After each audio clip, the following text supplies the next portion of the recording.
സ്നേഹപ്പെട്ട എല്ലാവർക്കും ഇതിലേക്ക് സ്വാഗതം. ദൈവം പറഞ്ഞ് വെളിച്ചമുണ്ടാകട്ടെ. ഉൽപ്പത്തി 1:3 വാക്യം. ബൈബിൾ നമുക്കായി രേഖപ്പെടുത്തിയ ദൈവത്തിൻ്റെ ആദ്യ വാക്കുകളാണ് വെളിച്ചം. ദൈവത്തിൻ്റെ ആത്മാവ് പാഴും ശൂന്യമായി ഇരുണ്ട ഭൂമിയിൽ പരിവർത്തനം ചെയ്യുമ്പോൾ ദൈവം ഭൂമി വെളിച്ചം അവതരിപ്പിച്ചു. വെളിച്ചം ഉണ്ടാകട്ടെ എന്ന് ദൈവം കൽപ്പിച്ചു. വെളിച്ചമുണ്ടായി. വെളിച്ചം നല്ലതെന്ന് ദൈവം കണ്ടു. ഉൽപ്പത്തി 1:3. മറ്റു തിരുവഴുത്തുകളും ഇത് തന്നെ പറയുന്നു. ദൈവവചനം നമ്മുടെ ബുദ്ധി പ്രകാശിപ്പിക്കുന്ന സങ്കീർത്തകൻ വിശദീകരിക്കുന്നു.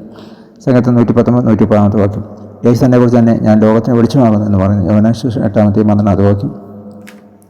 സൃഷ്ടികർമ്മത്തിൽ ദൈവത്തിൻ്റെ ആദ്യ വാക്ക് വെളിച്ചം ഉണ്ടാകട്ടെ എന്നതായിരുന്നു. അത് ആ ജോലി ചെയ്യുവാൻ ദൈവത്തിന് വെളിച്ചം ആവശ്യമായിരുന്നതുകൊണ്ടല്ല, ആ വെളിച്ചം നമുക്ക് വേണ്ടിയായിരുന്നു. നമുക്ക് ചുറ്റുമുള്ള സൃഷ്ടിയിൽ അവനെ കാണുവാനും അവൻ്റെ വിരല അടയാളം തിരിച്ചറിയുവാനും നല്ലതല്ലാത്തതിൽ നിന്ന് നല്ലതാണെന്ന് മനസ്സിലാക്കുവാനും ഈ വിശാലത ലോകത്തിൻ്റെ യേശുവിൻ്റെ പിന്നാലെ ഓരോ ചൂടും വെക്കുവാനും വെളിച്ചം നമ്മെ പ്രാപ്തരാക്കുന്നു.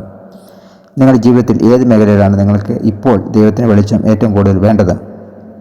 കഴിഞ്ഞ കാലങ്ങളിൽ അവന് വെളിച്ചം നിങ്ങളെ എങ്ങനെ സഹായിക്കുന്നു? പ്രാർത്ഥിക്കാം. യേശുവെ, ഓരോ ദിവസവും എൻ്റെ പാതയെ പ്രകാശിപ്പാൻ നീ എൻ്റെ ജീവൻ്റെ വെളിച്ചമായതിന് നന്ദി. Thank God. God bless you. പുതിയ ദിവസം പുതിയ അനുഭവങ്ങൾ അദ്ദേഹം നടക്കട്ടെ. God bless you in Jesus name. Amen.